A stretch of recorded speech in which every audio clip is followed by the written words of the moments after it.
사무엘하 말씀은 이제 1장이 사울이 이제 전사하는 장면이 나오죠. 사울 왕이었습니다. 사울 왕은 늘 다윗을 쫓았습니다. 자신의 그 사위이기도 하고 한때 군 사령관이기도 했던 다윗을 늘 추격하며 죽이지 못해 안달이었습니다. 왜냐하면 그 마음 가운데 두려움이 있었죠. 다윗이 언젠가 자기를 죽이고 왕이 되려고 한다라는 그 늘 두려움에 쫓기면서 다윗을 죽이려 했었습니다. 그럼에도 불구하고 다윗은 두 번씩이나 사울을 죽일 기회가 있었는데 죽이지 않았죠.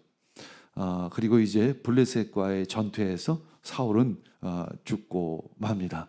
그 아들 세 명의 아들 역시 그 블레셋과의 전투에서 함께 죽고 말죠. 그때 다윗은 잘 됐다, 쌤통이다 이렇게 한 것이 아니라 함께 아주 깊이 슬퍼하며 애통해 했습니다. 2장 1절 읽겠습니다. 이런 일이 일어난 뒤에 다윗이 주님께 제가 유다에 있는 성읍으로 올라가도 됩니까? 하고 여쭈었다. 주님께서 그에게로 올라가라고 하셨다. 다윗이 다시 여쭈었다. 어느 성읍으로 올라가야 합니까? 주님께서 헤브론으로 올라가라고 알려주셨다. 이제 이런 일이 일어난 뒤는 바로 사무엘하 1장 말씀, 바로 그 사울 왕이 죽었던 내용들. 그 후에 이런 일이 일어난 뒤에 다윗이 하나님께 묻습니다. 하나님께 기도합니다. 그러니까 사울 왕이 죽은 후에 다윗의 반응은, 행동은, 태도는 어떠한 것이었냐? 바로 기도했다라는 거죠. 사울은 기도하지 않았습니다. 반면에 다윗은 기도했다. 기도하는 왕이었다. 이런 의미인 거죠. 제가 어떻게 하면 좋겠습니까?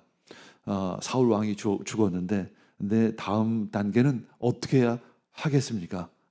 이렇게 질문했던 것입니다. 제가 유다에 있는 성읍으로 올라가도 됩니까? 이렇게 질문했을 때 하나님께서 그래, 올라가라. 그러면 어디로 올라가면 좋겠습니까? 했을 때 하나님께서 그러면 헤브론으로 올라가라. 이렇게 말씀을 주십니다. 그렇게 헤브론으로 올라가자 이제 헤브론에 있는 장로들이 이제 다윗에게 기름을 부어 유다의 왕으로 세웁니다. 왜 유다의 왕이냐면 아직 그 온 이스라엘, 모든 이스라엘의 왕이 되지는 못하고 12지파 중에 한 지파, 유다 지파죠. 유다 지파는 상당히 큰 지역을, 많은 인구를 거느리고 있는 지파입니다. 유다만의 왕이 되었습니다. 그리고 7년 6개월을 더 있어야만 온 이스라엘이 왕이 될 수 있죠. 다윗은 늘 이스라엘을 화평케 하기를 원했습니다. 화평케 하는 자는 복이 나니, 이런 말씀처럼 이스라엘의 진정한 평화가 있기를 원했죠. 그래서 다윗이 가장 먼저 한 일이 뭐냐면 길앗 야베스 사람들을 축복하는 것이었습니다. 그러면 길앗 야베스가 누구냐면 사울 왕이 죽었을 때 그 목이 잘린 그 사울 왕을 지극히 장례 지내준 주민들이었습니다. 왜냐하면 길앗 야베스 사람들은 늘 사울 편이었습니다. 그렇게 보았을 땐 다윗 입장에서 보면 어떤 자기와 적대 세력의 편에 서 있는 주민이었습니다. 그럼에도 불구하고 그 길앗 야베스 주민들이 그 사울 왕위를 장례 지내준 것을 아주 축복하고 기뻐했던 것입니다.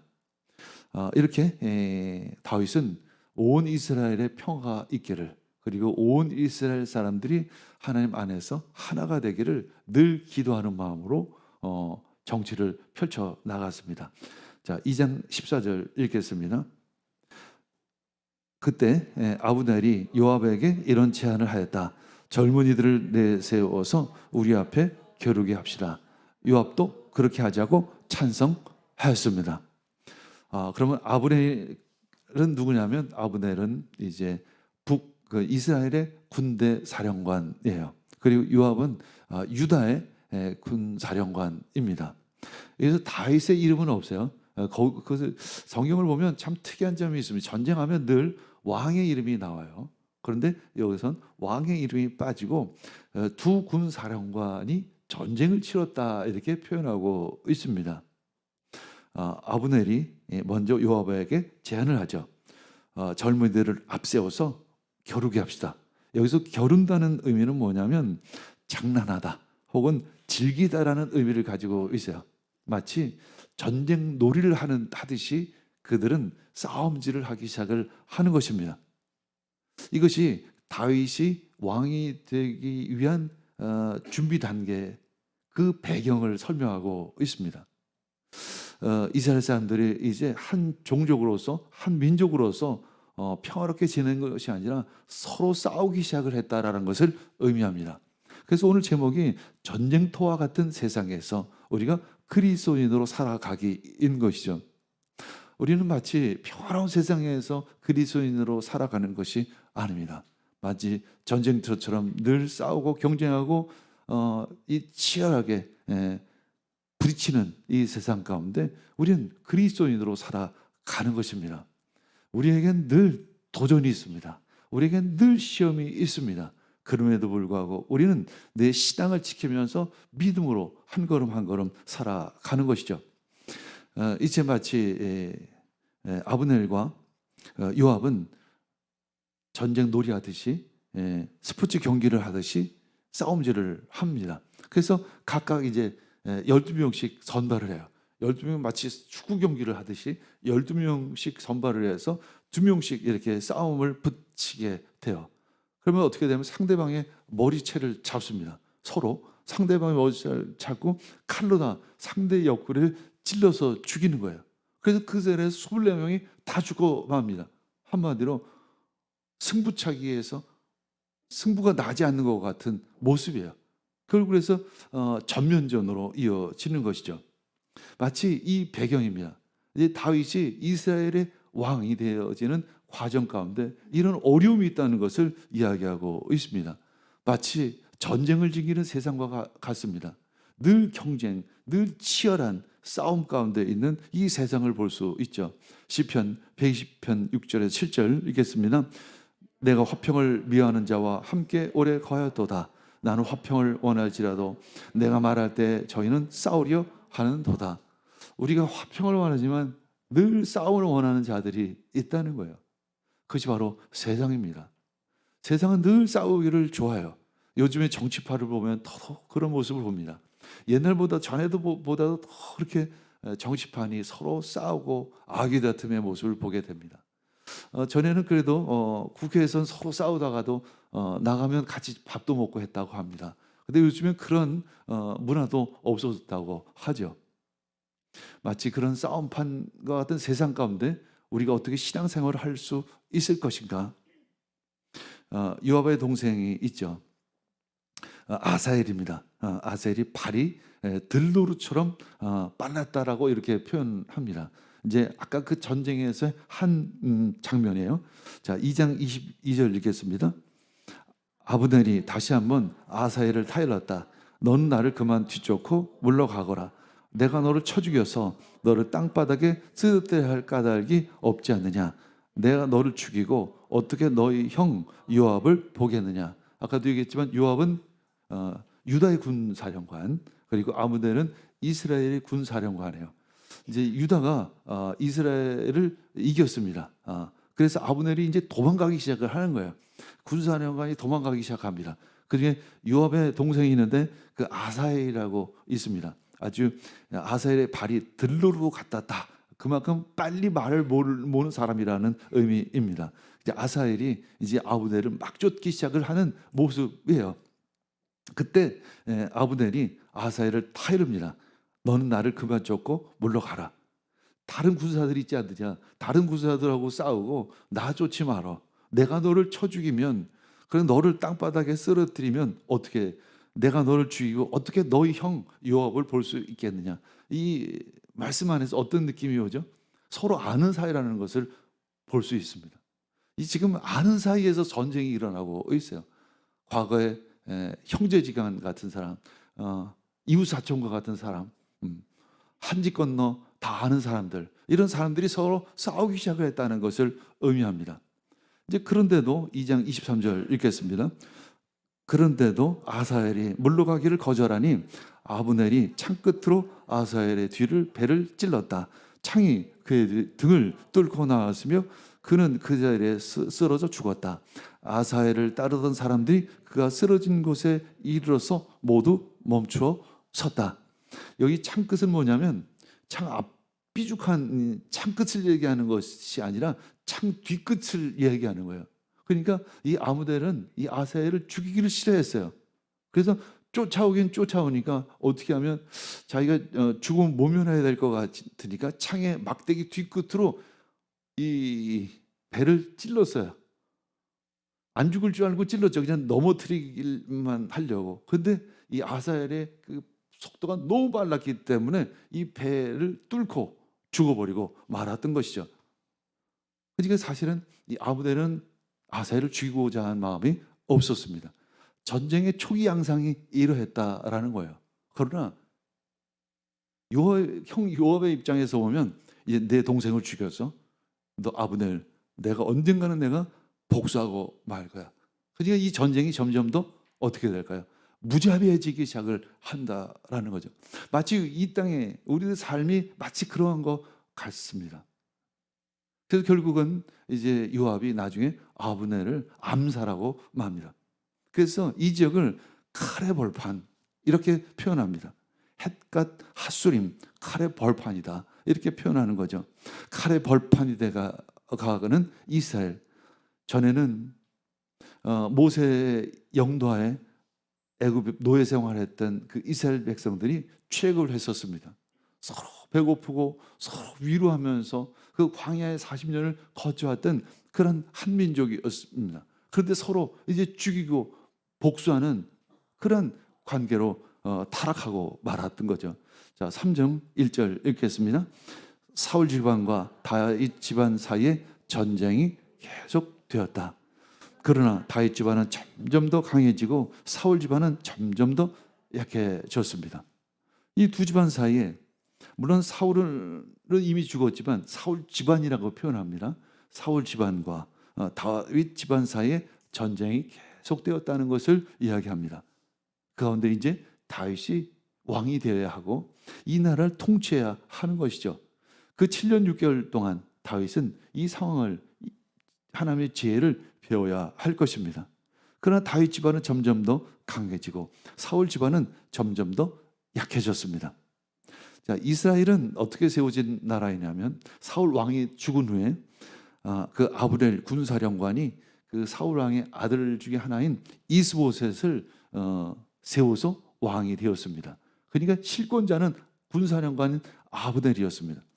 전쟁이 많아지면 어떻게 되죠? 군사령관의 그 권세가 세어지기 시작을 합니다. 그러니까 왕보다도 이스보셋보다도 이 군사령관인 아브넬의 권력이 더 세지기 시작을 합니다. 이제 권력 다툼이 생기기 시작을 한 거죠. 이제 군부의 실세인 아브넬은 계속되는 전쟁에서 이제 자신의 세력을 점점 더 키워간 것이죠. 어느 날 아브넬은 아주 나쁜 짓을 저질렀습니다. 누구냐면 사울의 첩 리스바라는 첩이 있었습니다. 물론 사울은 이미 죽었지만 리스바 이 이름의 의미는 뭐냐? 빛나는 돌이 빛난다는 거예요. 그럼 리스바가 얼마나 이뻤는지를 우리는 짐작할 수 있습니다. 그래서 아브넬은 사울의 첩인 리스바와 동침을 합니다. 이것은 당시로 보면 이 사울의 이 권세를 빼앗는 것과 같아요. 사울의 자리를 빼앗는 것과 같습니다. 그러니까 이스보셋 그 당시에 왕의 입장에선 자신의 아버지 죽은 왕이지만 자신의 아버지의 주위를 빼앗은 것과 같은 것이죠. 그래서 이스보셋은 사울의 첩과 통관한 그 아브넬을 책망을 합니다. 그때 아브넬은 이렇게 말합니다. 네가 나를 개처럼 취급하느냐? 내가 너를 위해서 해준 일이 얼마나 많은데 내가 너를 왕으로 세우는데 네가 나를 이렇게 취급하느냐? 이렇게 이야기하면서 이제 그럼 좋아. 내가 이스라엘을 이 다윗에게 다 바치겠다. 이렇게까지 앞에 면전에다 대고 저주를 퍼붓습니다.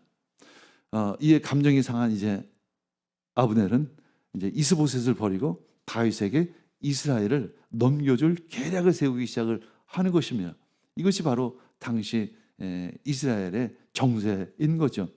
이렇게 질서와 권위가 무너진 공동체는 어떻게 될까요? 무너질 수밖에 없습니다. 서서히 안으로부터 무너지기 시작을 하는 거죠. 힘이 점점 더 약해지기 시작을 합니다. 이제 자신의 욕망을 채우기 위해서 그 신의도 믿음도 휴지처럼 버리고 다윗에게 전령을 보내죠. 아브넬이 이제 내가 당신을 도와 온 이스라엘을 당신에게 돌려드리겠습니다. 그때 다윗은 말합니다. 좋다. 그러면 한 가지 조건이 있다. 내 원래 아내가 있었습니다. 다말이라는 아내인데 다말은 사울의 딸입니다. 사울의 딸. 그래서 다윗은 사울의 사위이기도 했던 것이죠. 3장 13절 읽겠습니다. 다윗이 대답하였다. 좋소. 내가 장군과 언약을 세우겠소. 그런데 난 장군에게 한 가지만 요구하겠소. 그대는 나를 만나러 올 때 사울의 딸 미가를 데리고 오시오. 그렇지 않으면 내 얼굴을 볼 생각을 하지 마시오. 사실은 아브넬이 좋은 제안을 한 거죠. 이스라엘을 자신에게 바치겠다라는 거죠. 그때 다윗은 조건을 세우는 거죠. 왜 하필이면 사울의 딸을 데려오라 이렇게 표현할까요? 그냥 성경은 아주 깊이 읽어야 돼요. 깊이 읽으면 뭔가 다 단어 하나마다 의미가 있습니다.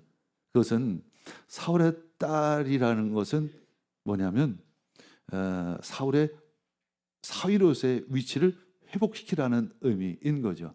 이렇게 함으로 말미암아 온 이스라엘의 왕이 되는 어떤 명분을 세우고자 했던 것이죠. 이것이 바로 하나님이 주시는 지혜입니다. 3장 19절 읽겠습니다. 아브넬이 또 베냐민 사람의 귀에 말하고 이스라엘과 베냐민의 온 집이 선히 여기는 모든 것을 다윗의 귀에 구하려고 헤본으로 가니라. 자, 베냐민 사람의 귀. 왜 베냐민이냐면 이 사울의 고향이 베냐민 지파이죠. 베냐민 지파이니까 베냐민 사람들의 허락을 받는 것이 굉장히 중요했던 것이죠. 근데 특별히 베냐민 사람의 귀 이렇게 표현을 합니다. 귀에다 대고 얘기했다라는 거예요. 또 헤브론으로 와서 다윗의 귀에다 대고 고했다 이렇게 표현하고 있습니다. 아주 유능한 협상가의 모습을 우리는 읽을 수 있는 거죠. 아브넬이 이쪽 저쪽에 가서 귀에다 대고 속삭이면서 이 협상을 이로 만들어 갔다라는 것을 의미합니다. 하나님은 이렇게 악인을 사용하셔서 통일 왕국을 만들어 가십니다. 평화를 이루기를 원하시는 거죠. 3장 22절 읽겠습니다. 그때 다윗의 부하들이 요압을 따라 습격하려 나갔다가 많은 노약물을 가지고 돌아왔다. 그러나 아브넬은 그때 다윗과 함께 헤브론에 있지 않았다. 다윗이 이미 그를 보내어서 그가 무사하게 그곳을 떠났기 때문이다. 근데 좋은 일이 있으면 늘 사단이 방해를 하죠.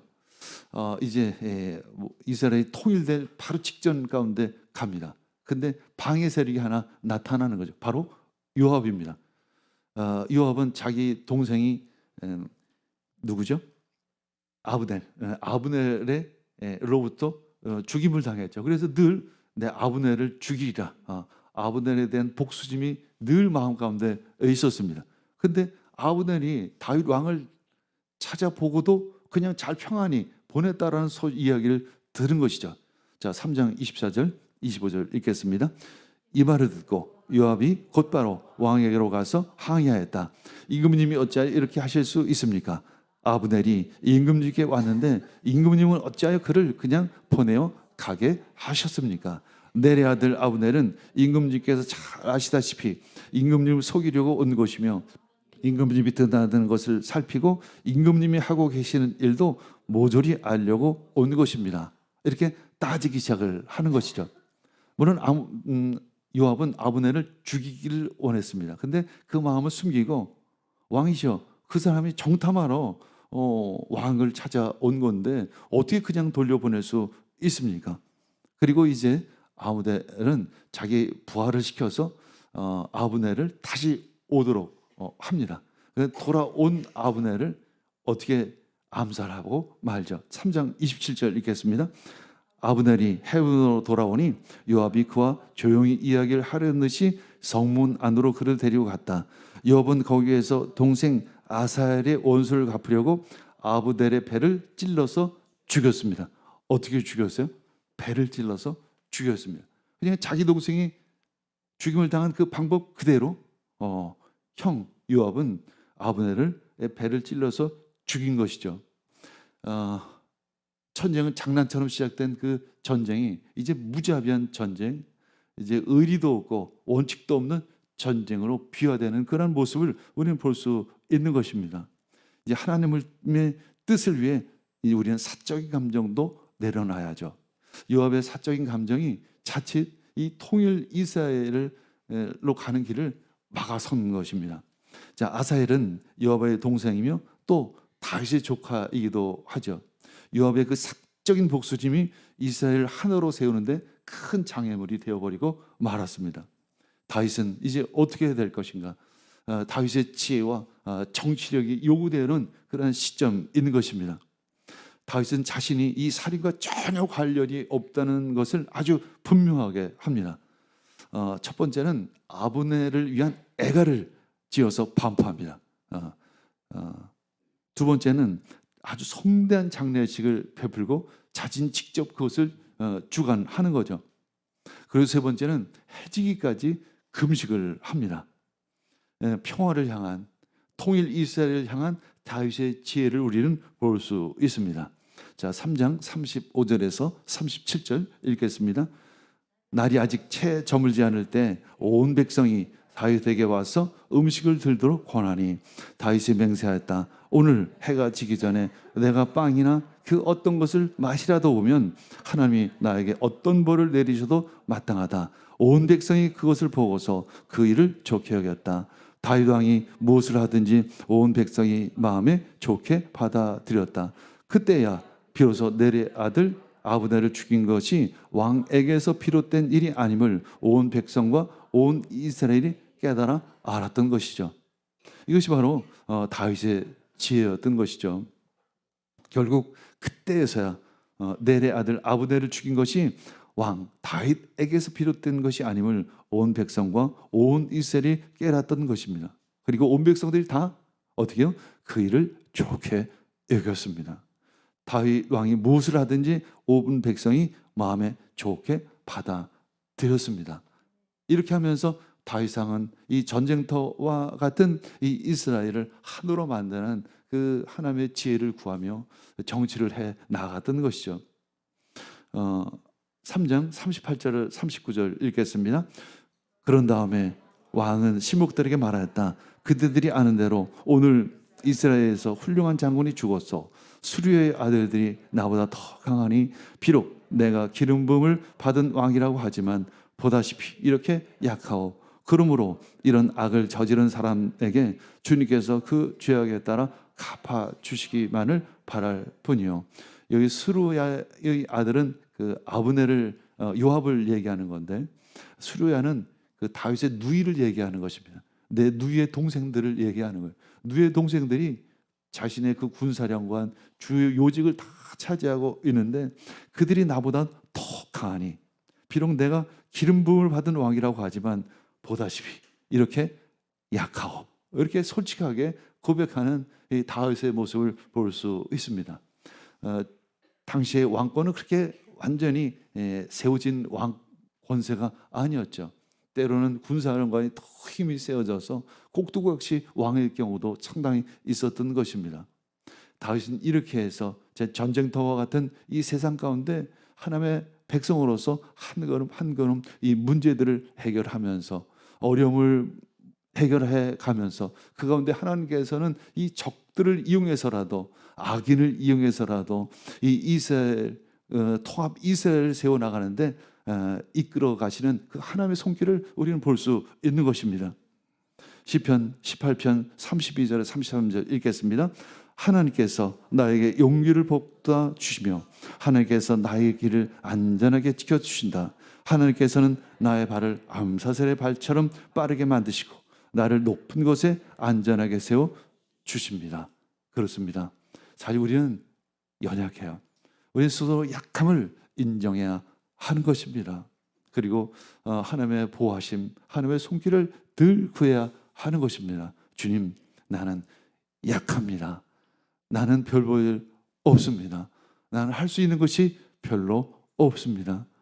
하나님, 내 대적들을 물리쳐 주시옵소서. 그리고 내가 이 시험 가운데, 이 어려운 문제 가운데 지금 능히 이길 수 있도록 힘과 지혜를 더하여 주시옵소서. 우리는 늘 이렇게 기도하며 하나님의 도우심을 구해야 될 줄 믿습니다. 그런 믿음의 사람이 되기를 축복합니다.